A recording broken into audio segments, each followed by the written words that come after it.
Nós vamos conversar um pouco agora sobre a liturgia do sexto domingo do tempo comum, ano A. Nós estamos lendo o Sermão da Montanha, esse discurso tão famoso de Jesus. Há 2 domingos já que na nossa liturgia estamos diante desse sermão que Jesus pronunciou aos seus discípulos sentado num monte, ali bem próximo do Mar da Galileia. Jesus, na verdade, ao longo dos capítulos 5, 6 e 7 do evangelista Mateus, ele faz um grande comentário explicativo sobre as bem-aventuranças. O capítulo 5 se abre com as bem-aventuranças, 8 bem-aventuranças. Jesus vai comentando depois, uma a uma dessas bem-aventuranças. Por exemplo, no evangelho de hoje, que são os versículos 17 a 37, Jesus comenta 2 das bem-aventuranças. Ele disse: bem-aventurados os que promovem a paz, porque serão chamados filhos de Deus.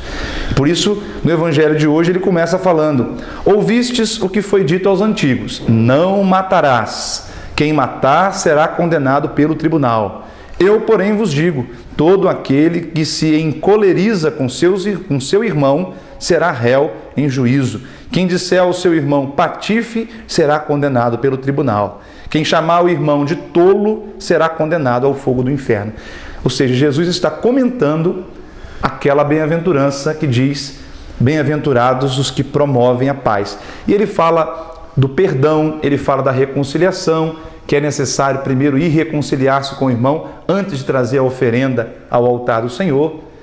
Depois ele comenta a bem-aventurança que diz: os puros de coração verão a Deus.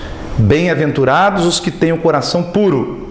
E aí ele começa a falar do adultério, dos pensamentos impuros, ele começa a falar do divórcio, explicando que não está de acordo com o plano de Deus, e por fim ele fala da coerência no falar, a lealdade.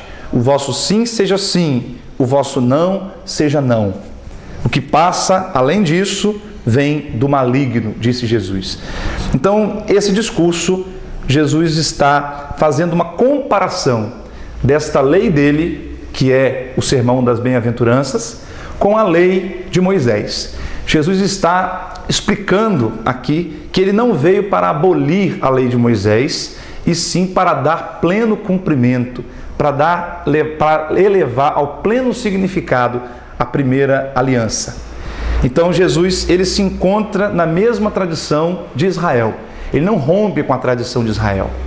Ele vem não para dizer: aqui está uma nova lei, uma lei totalmente diferente. Ele vem para comentar e explicar o verdadeiro sentido da lei de Moisés.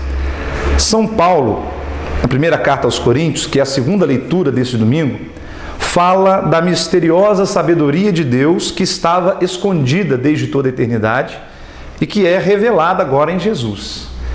Então, ao longo dessa liturgia do sexto domingo do tempo comum, o que nós estamos vendo, irmãos e irmãs, é que, com relação aos mandamentos, a postura ética, moral, Deus tem uma só palavra. Deus não mudou o discurso. Deus é único. E ele vem revelando à medida em que o coração humano consegue captar. Há uma evolução, de fato. Algumas coisas que no Antigo Testamento eram toleradas pela paciência de Deus, agora Jesus mostra que não são toleradas mais. Por exemplo, no Antigo Testamento havia cláusulas permitindo matar, punir com a pena de morte. Agora Jesus diz que não é possível mais isso. No Antigo Testamento era possível o divórcio. Agora Jesus diz: não é mais possível o divórcio, porque não era isso que Deus quis desde o princípio. Então Jesus mostra que ele é a sabedoria revelada totalmente. Aquela sabedoria misteriosa que estava escondida no coração do Pai, que foi sendo revelada pelos profetas, pelos patriarcas, pouco a pouco chegou ao seu ápice, ao seu ponto mais alto em Jesus. E essa sabedoria, diz o apóstolo Paulo, só é captada, percebida, compreendida pelos simples, pelos pequenos, pelos pobres. Os doutores da lei, os grandes desse mundo, não compreendem a palavra do Senhor. Por isso, muitos judeus não conseguiram fazer a passagem da lei de Moisés para o Evangelho de Jesus Cristo e não aceitaram Jesus Cristo como Messias. Nós, cristãos, o aceitamos. com o Salmo 118, que faz um elogio ao homem virtuoso, ao homem que caminha sem pecado, ao homem que vai progredindo na lei do Senhor Deus, nós queremos também seguir.